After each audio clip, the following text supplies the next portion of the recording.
Have you ever learned a new English word, felt confident about it, but then completely forgotten it a few days later? If so, you're not alone.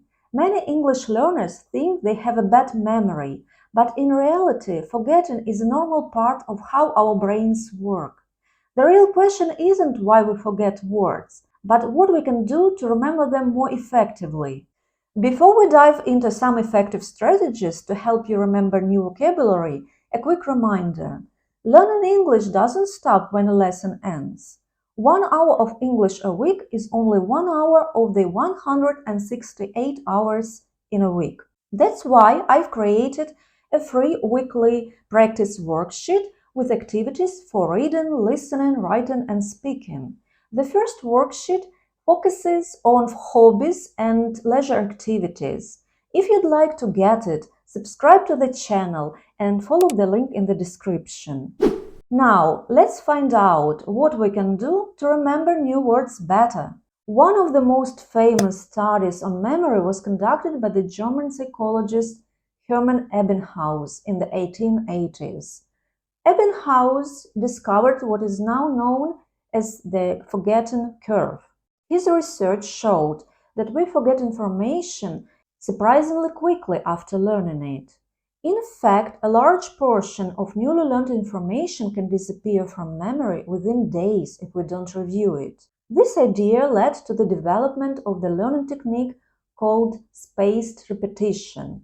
Spaced repetition means reviewing information at increasing intervals. For example, after learning a new word today, you may review it later the same day, the next day, 3 days later, a week later, 2 weeks later, a month later. The idea is simple. Each time you successfully recall a new word, your memory becomes stronger. Research suggests that spaced repetition is one of the most effective learning methods available. But there is a problem. Is it really practical? Imagine that today you learn 10 new words. Tomorrow you learn another 10. The day after that, another 10. Very quickly, the number of words you need to review starts growing. For many learners, especially adults with jobs, families, and other responsibilities, reviewing hundreds of words every week simply isn't feasible. Many people start with enthusiasm, create flashcards, follow a review schedule for a few days, but then give up because it becomes too time-consuming. So, while spaced repetition is effective in theory, not everyone finds it realistic in practice. This is why I believe it's useful to combine it with other memory techniques.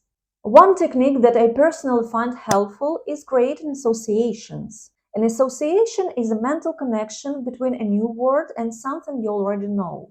Let's take the word feasible. Feasible means possible to do or achieve. To remember it, you may connect it with the word fee. Imagine there is something you want to do, but first you have to pay fee. Once the fee is paid, the plan becomes possible. It becomes feasible. The connection doesn't have to be perfectly logical. What matters is that fee reminds you of the beginning of the word feasible.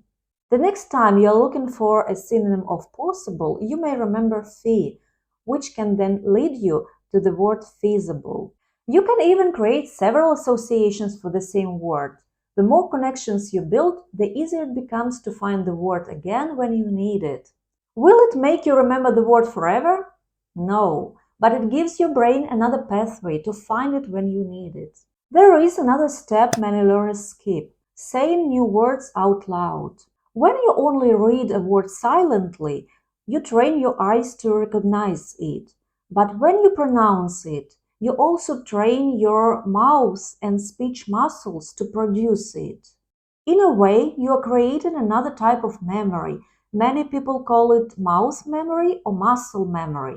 This is important because knowing a word and saying a word are not exactly the same thing. Have you ever recognized a word on a page but hesitated to say it in conversation because you weren't sure how to pronounce it? That uncertainty can stop you from using vocabulary that you actually know. By saying new words aloud several times, you become more familiar with their pronunciation and more confident using them in real conversations. The easier a word feels to pronounce, the more likely you are to use it when you need it. Another technique that I've mentioned in previous videos is creating chains of synonyms. Many learners translate words directly from their native language. Instead, try connecting English words to other English words. For example, possible, feasible. Rather than thinking of the translation, you connect the new word to a word you already know. Over time, your English vocabulary becomes a network instead of a list of translations. Of course, if you want to remember the exact form of feasible, an additional association may still be helpful. The two techniques work well together. Here is something that might surprise you. I sometimes forget words too. For example, I rarely use words such as cinnamon, stroller, goggles, or roller shutters. And do you know how many times I've looked some of these words up in a dictionary? More than once. If I don't use them for a long period of time, there is a good chance I'll forget them again. And that's completely normal. People can even forget parts of their native language when they stop using them regularly. Memory isn't a storage room where information stays forever. It's more like a garden. When you don't visit certain areas, they gradually become overgrown. Many studies suggest that learners generally need to encounter a new word multiple times before it becomes part of their long-term memory. The exact number varies depending on the study, but researchers often estimate somewhere between 6 and 20 encounters. In other words, seeing a word once in a dictionary is rarely enough. You need repeated exposure. This supports Ebbinghouse's findings. Memories become stronger when they are revisited over time. So, what should you do? If you want to remember more English words, focus on these 4 themes. Get enough sleep. Sleep is not wasted time. While you're sleeping, your brain processes and organizes information from the day. Good sleep plays an important role in moving information into long-term memory. Create associations. Look for connections between new words and things you already know. The more personal and unusual the association, the easier it is to remember. Say new words out loud. Don't just recognize new words, pronounce them. When you say a word aloud, you're training not only your memory, but also your mouth to produce it naturally. This can make you more confident when it's time to use the word in conversation. Read and listen regularly. The best review often happens naturally. When you read articles, watch videos, listen to podcasts, or have conversations, you meet words again and again in different contexts. This repeated exposure strengthens memory without requiring endless review sessions. So, if you're struggling to remember new English words, don't assume you have a bad memory. Vocabulary learning isn't about seeing a word once and remembering it forever. It's about giving your brain enough opportunities to meet that word again and again. Spaced repetition can be useful, but for many busy learners, it isn't always easy to maintain.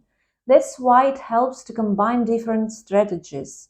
Create associations, build chains of synonyms, get enough sleep, and expose yourself to English regularly through reading and listening. Over time, these small encounters add up, and words that once felt unfamiliar start to become part of your natural vocabulary. Now I'd like to hear from you. What's a difficult English word that you finally managed to remember, and what helped you remember it?